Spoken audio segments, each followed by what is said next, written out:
She was just the new cheerleader trying to fit in, until the school's top bullies made her life a nightmare. What they didn't know was that her father was a notorious figure who doesn't tolerate threats to his family.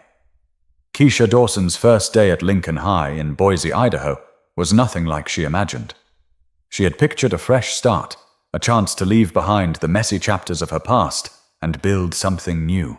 But as she stepped through the school's front doors, the noise of hundreds of students swirled around her like a storm, and the weight of being the new girl settled heavily on her shoulders.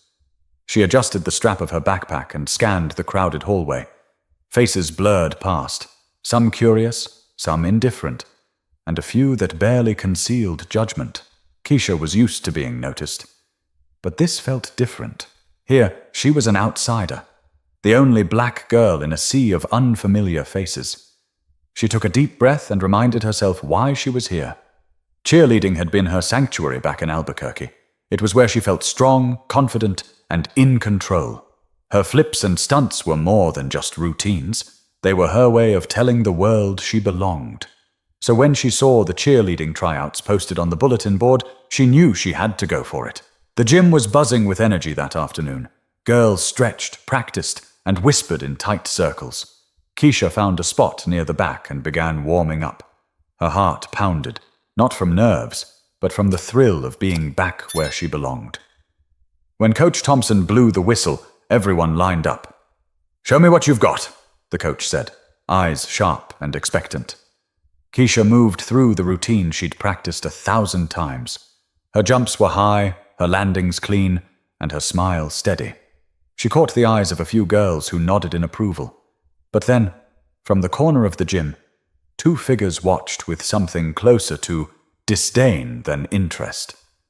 Trent Holloway and Dax Mercer were the varsity basketball team's stars.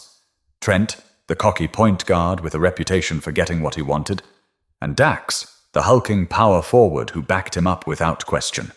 They were used to being the center of attention, on the court and off, and the arrival of a new cheerleader, especially one who didn't fit their usual mold, was a challenge they weren't willing to ignore. After tryouts, Trent swaggered over to where Keisha was gathering her things. "Hey, new girl," he said, flashing a grin that didn't reach his eyes. "You think you can keep up with us?" Keisha met his gaze steadily. "I'm not here to keep up. I'm here to do my best." Dax chuckled from behind Trent. "Bold words. We'll see how long that confidence lasts." Keisha shrugged off the comment and walked away, but she could feel their eyes burning into her back. It wasn't just a challenge, it was a warning. The next few days were a blur of classes, practice, and whispered conversations. Keisha noticed the way Trent and Dax's group would smirk when she passed by. She heard snatches of their conversations, mocking her routines, questioning her place on the team. The school wasn't as welcoming as she'd hoped. One afternoon, as she sat alone on the bleachers after practice, her phone buzzed. It was a message from her dad, Malik Dawson. "Hey, baby girl. How's the first week?" Keisha smiled, typing back quickly. "It's okay. Tougher than I thought." Malik's reply was immediate. "Remember, you're stronger than you think. Don't let anyone dim your light." His words were a balm, but they also reminded her of the complicated life waiting for her back in Albuquerque. Malik wasn't just any dad. He was a man with a reputation that stretched far beyond the city limits. A man who had built an empire in the shadows, known to some as King Dawson. Keisha had grown up with stories about him, stories she tried to keep at arm's length. But here, in this new school, she wanted to be just Keisha, the girl who loved cheerleading, who wanted friends, who wanted to belong. Yet as the days passed, it became clear that Trent and Dax weren't going to let her do that easily. The subtle glances turned into pointed comments. The whispers grew louder, and the feeling of being watched didn't fade. One afternoon, Keisha caught Trent and Dax laughing as they looked at her phone from across the hallway. She hurried away, heart pounding. It was the start of something she couldn't yet name, but she knew it wasn't good. But little did Keisha know, this was only the beginning of a battle that would test everything she believed about strength, loyalty, and justice. The real trouble started at cheerleading practice. Keisha had made the team, a small victory that briefly lifted her spirits. But the moment she walked into the gym, she felt the shift in dynamics. Trent and Dax, along with their crew, seemed to have made it their personal mission to make her life miserable. The coach, a well-meaning but oblivious woman named Mrs. Davison, was focused on preparing the squad for the upcoming regional competition.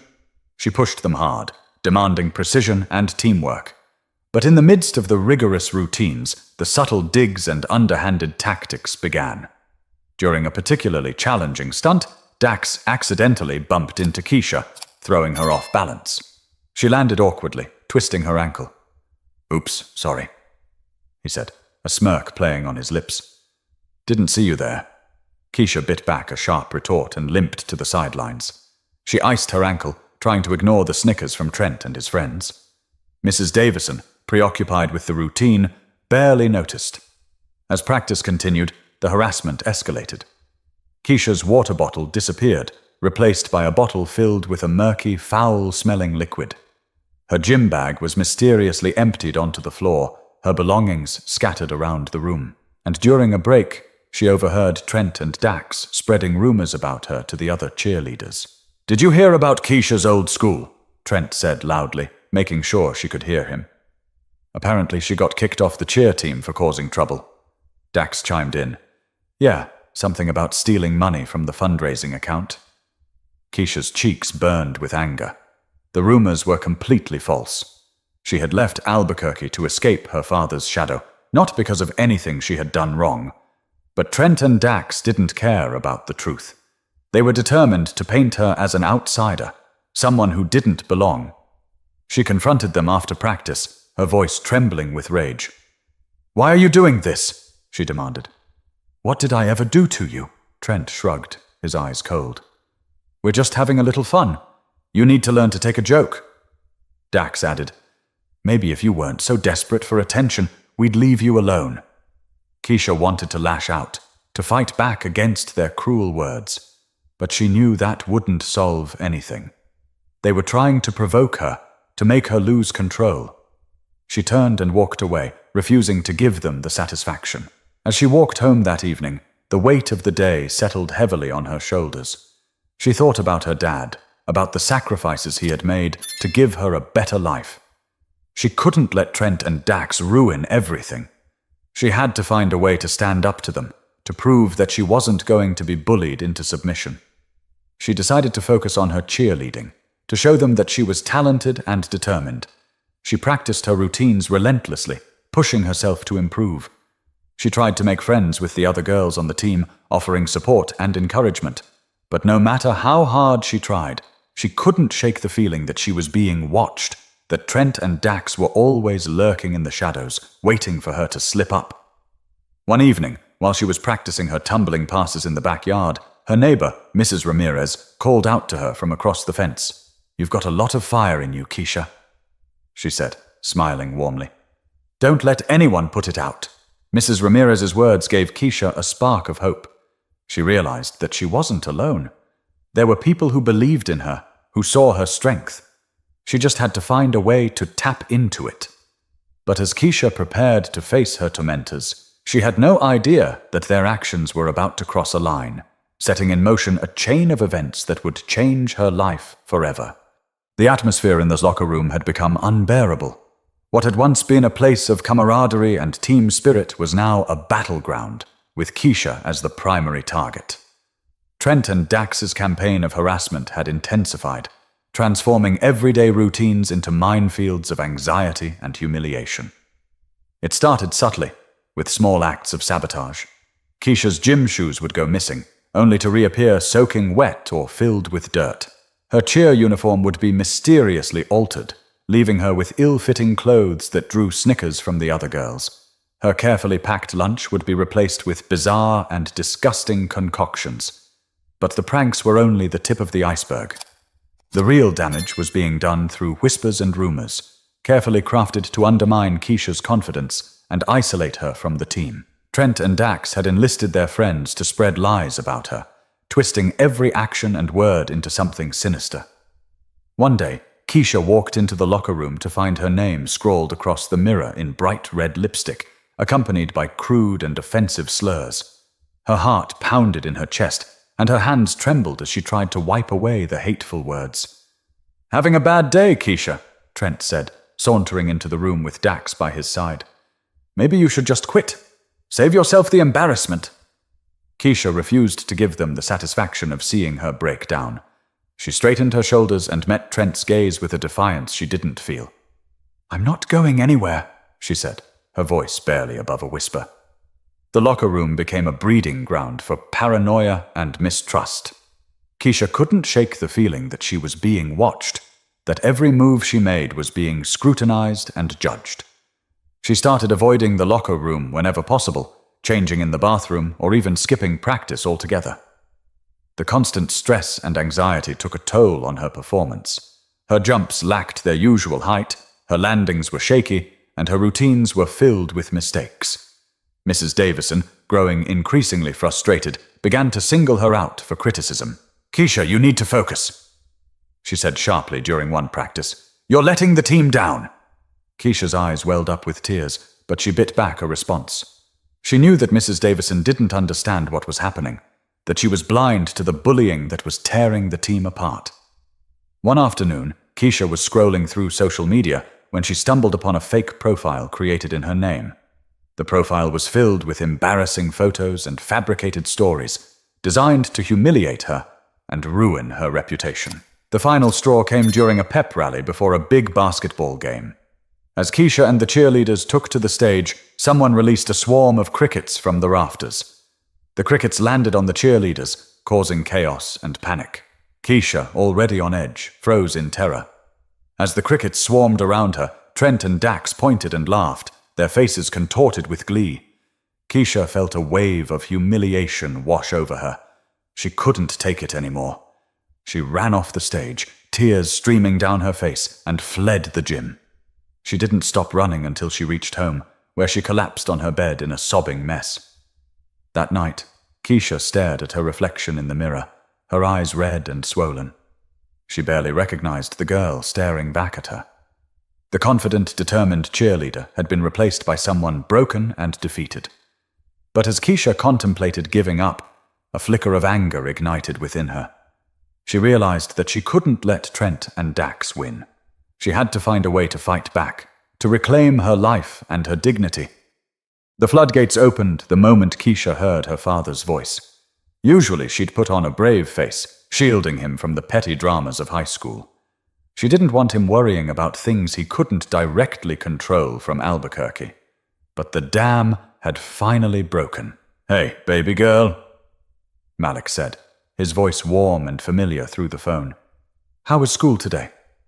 Keisha sniffled, trying to compose herself. "It was okay."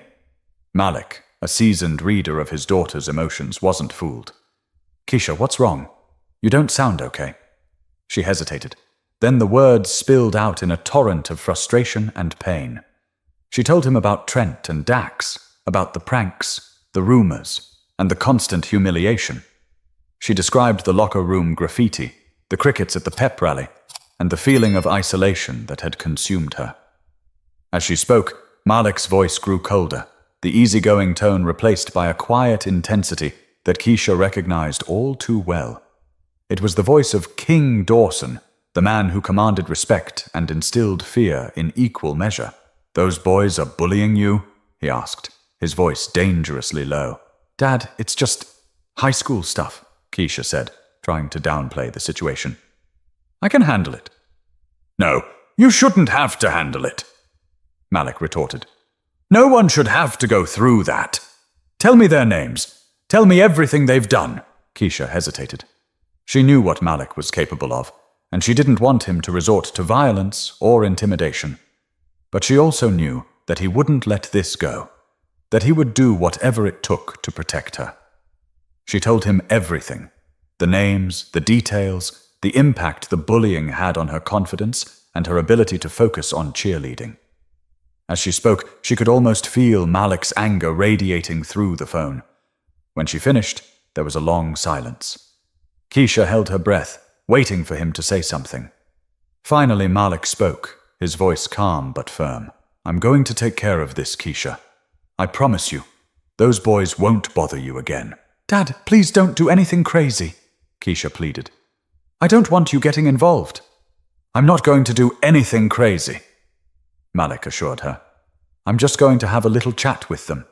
Make them understand the importance of respect." Keisha wasn't convinced. She knew that Malik's idea of a chat could be very different from hers. She begged him to stay away, to let her handle the situation herself. But Malik was adamant. "I'm your father, Keisha," he said. "It's my job to protect you, and I'm not going to stand by and let those punks make your life miserable." The conversation ended with Keisha feeling more anxious than ever. She had unleashed something she couldn't control, and she feared the consequences. She knew that Malik's intentions were good, but his methods were often questionable. That night, Keisha tossed and turned in bed, unable to sleep. She imagined Malik confronting Trent and Dax, and she shuddered at the thought of what might happen. She knew that her father's actions could have unintended consequences, consequences that could affect not only Trent and Dax, but also herself and her family. But as Keisha worried about the future, Malik was already putting his plan into motion, setting in motion a chain of events that would expose the dark underbelly of Lincoln High and the lengths a father would go to protect his daughter. The message arrived like a cold slap in the face. Trent Holloway, cocky and self-assured as always, sauntered into the locker room, ready for basketball practice. He swung open his locker, expecting the usual clutter of jerseys and sneakers, but instead, a single, pristine white envelope rested on the top shelf. Curiosity piqued. He ripped it open. Inside, a single sheet of heavy, expensive paper bore a stark message typed in bold, black letters. "Leave my daughter alone. King." Trent's bravado faltered. He glanced around the locker room, a knot of unease tightening in his stomach. Dax Mercer, his ever-present shadow, noticed his disquiet. "What's up?" Dax asked, his brow furrowed. "You look like you've seen a ghost." Trent wordlessly handed him the note. Dax read it, a slow smirk spreading across his face. "King? What kind of name is that? Sounds like some cheesy rapper." "I don't know, man," Trent said, a flicker of genuine concern in his eyes. "It feels weird, like a threat." "Relax," Dax scoffed. "It's probably just Keisha's dad. Some overprotective loser trying to scare us." They crumpled the note and tossed it into the trash, dismissing it as a joke. But the seed of doubt had been planted. Trent couldn't shake the feeling that they were being watched.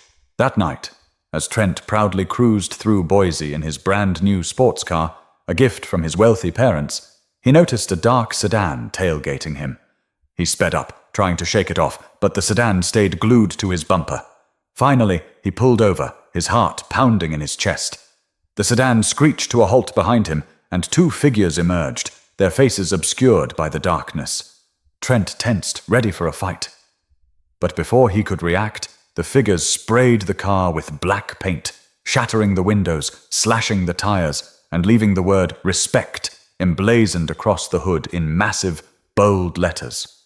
Trent watched in stunned silence as the figures sped away, leaving him stranded on the side of the road, his prized possession in ruins.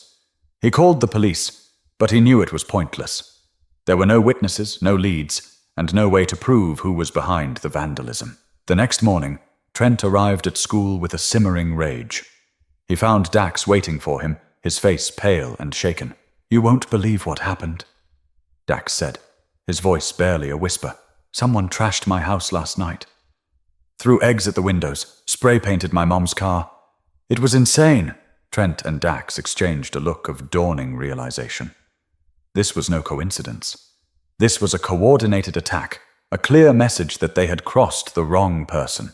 They found Keisha in the hallway, surrounded by her friends. Trent stormed towards her, his fists clenched. "Is this your dad doing all this?" he demanded, his voice trembling with anger. "Is he trying to scare us?"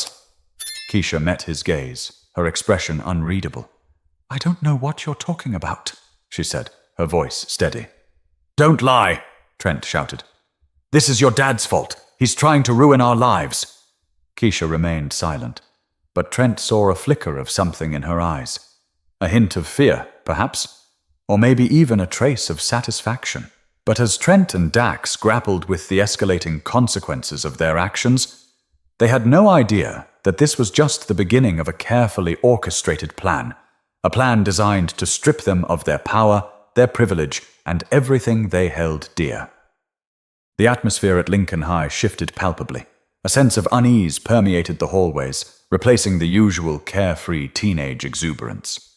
The basketball team's winning streak, once the pride of the school, faltered as Trent and Dax found themselves increasingly distracted and out of sync.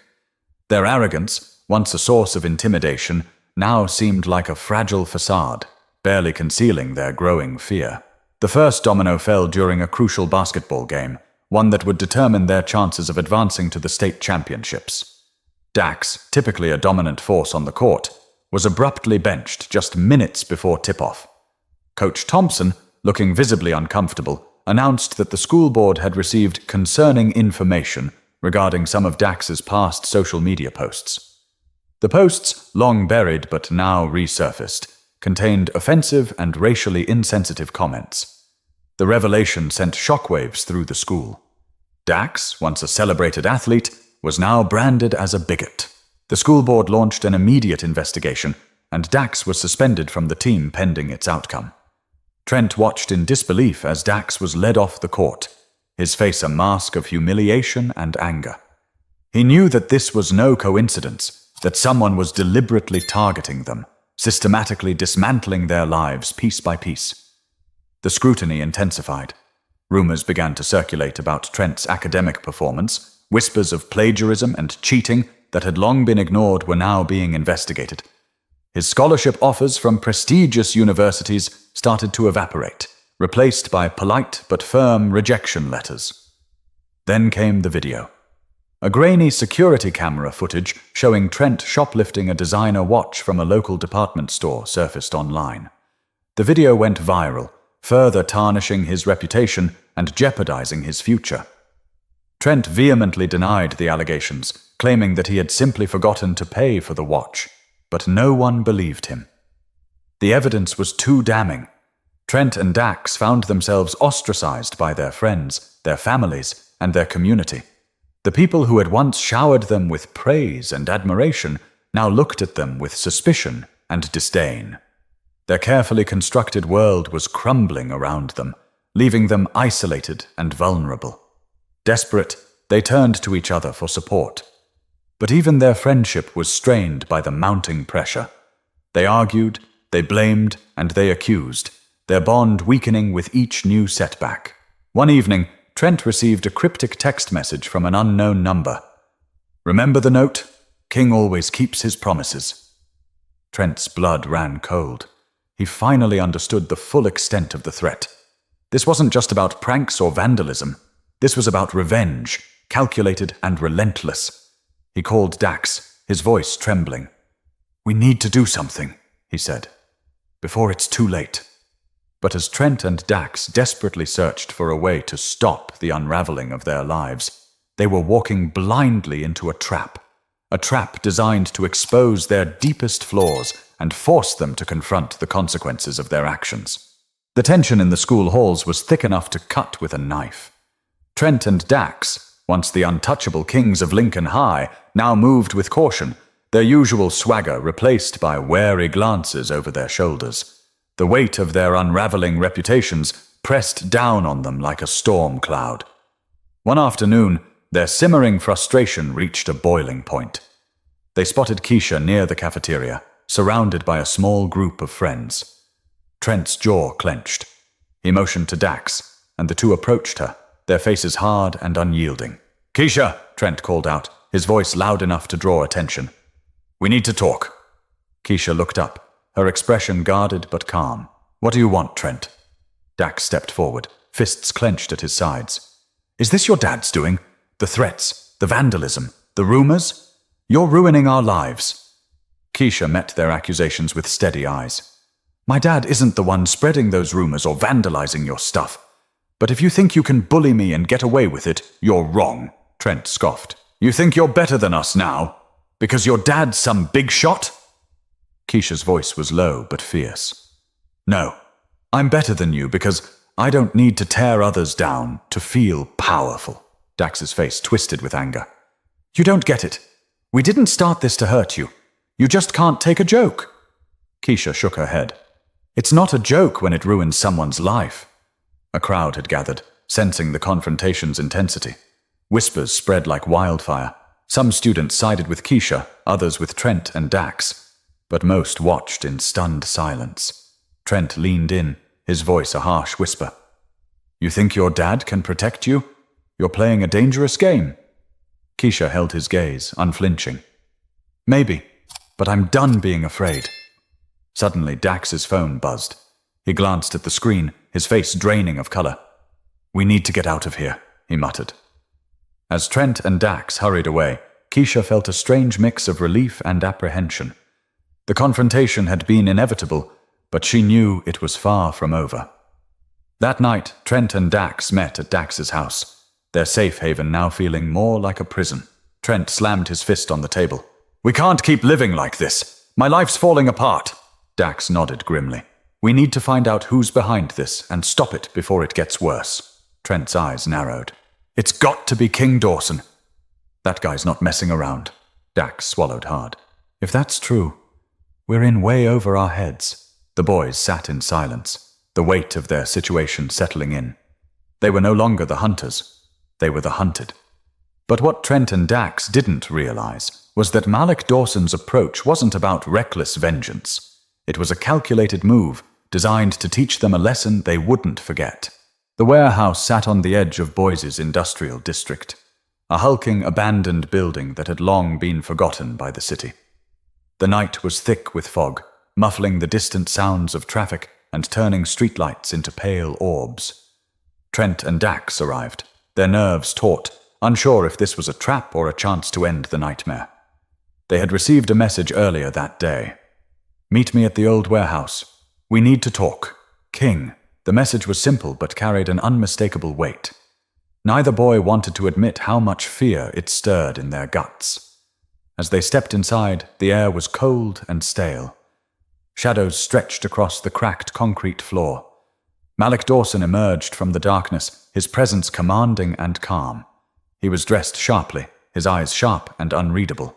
Gentlemen, Malik said, voice steady but firm. Thank you for coming. Trent swallowed hard, trying to mask his fear with bravado. What's this about? Malik's gaze flicked between the two boys. I'm here because my daughter, Keisha, has been subjected to your cruelty. The bullying, the pranks, the rumors. You've made her life miserable. Dax shifted nervously.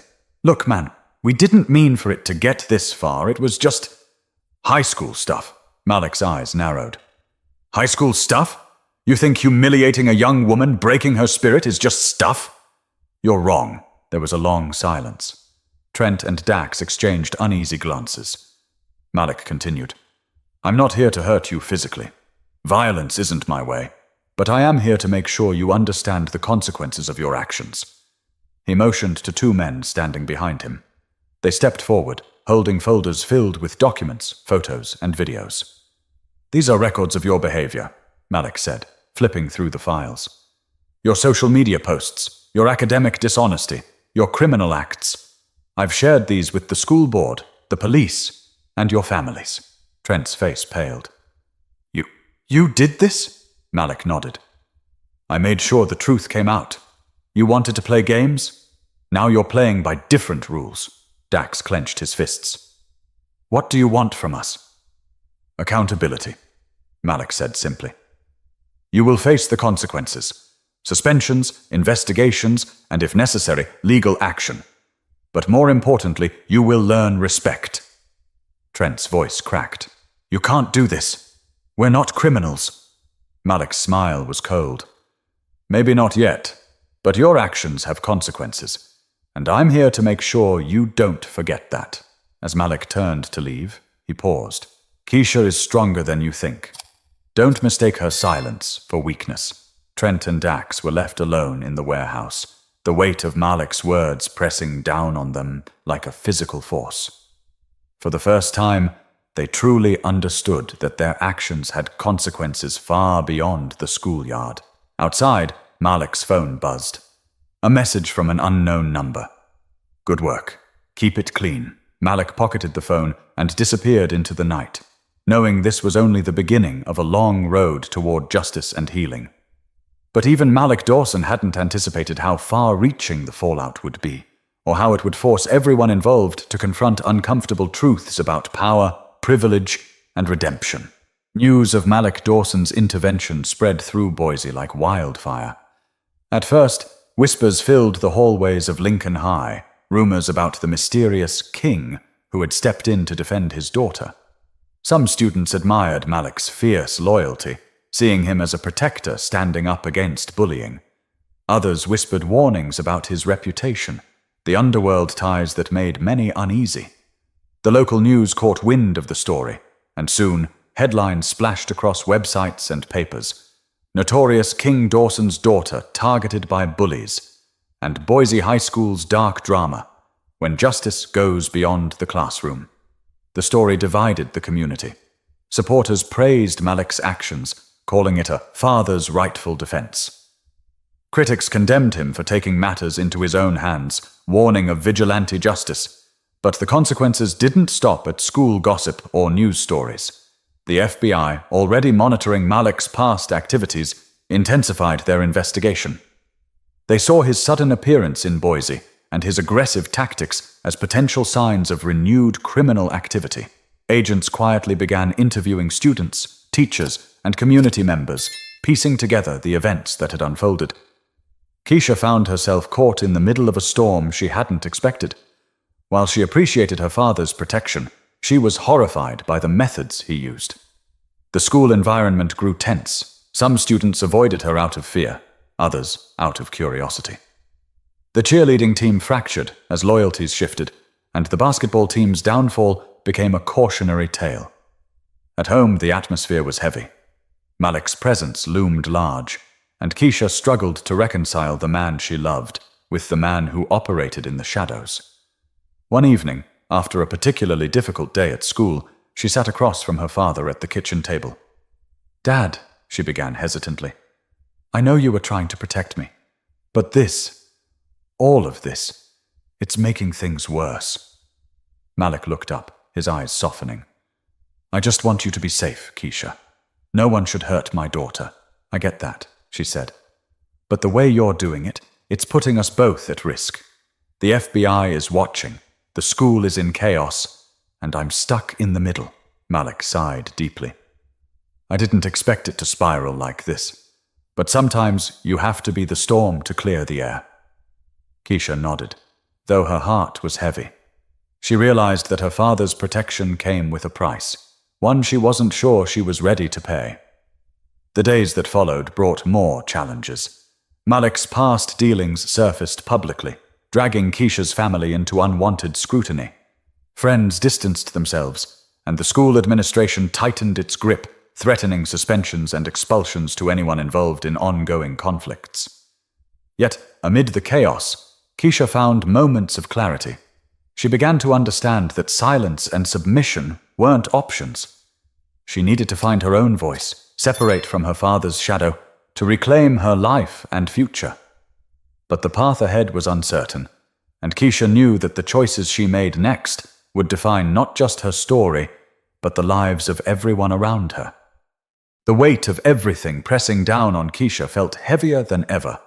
The school was no longer just a place to learn or cheer. It had become a battleground where every step she took was shadowed by whispers, stares, and the fallout from her father's actions.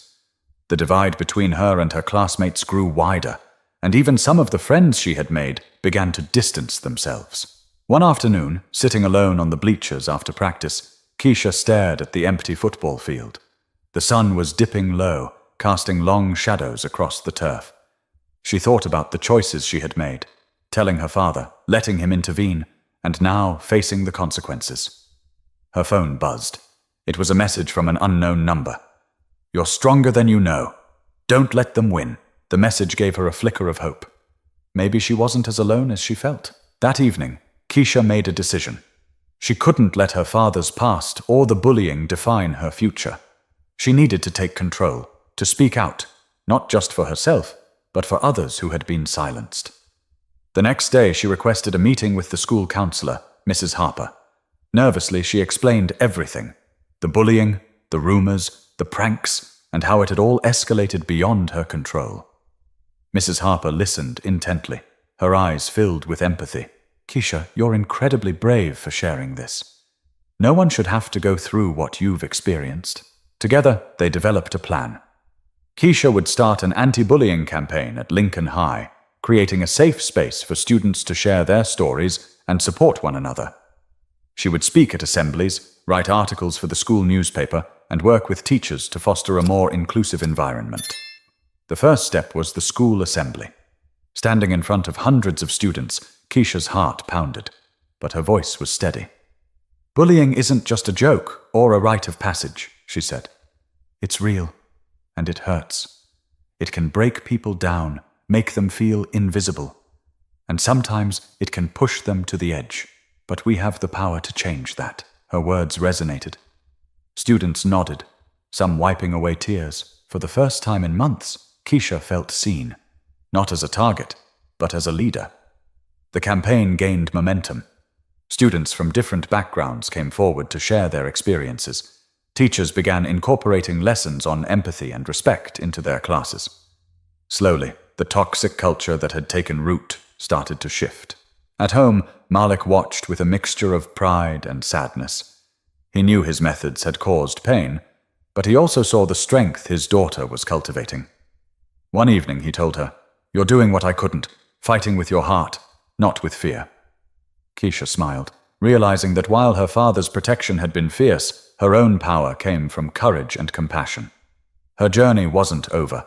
The scars of the past would remain, but she had found her voice, and with it, the chance to build a better future. Remember, standing up against bullying takes courage, but it can change lives. If you or someone you know is struggling, don't stay silent. Reach out, speak up, and be the change.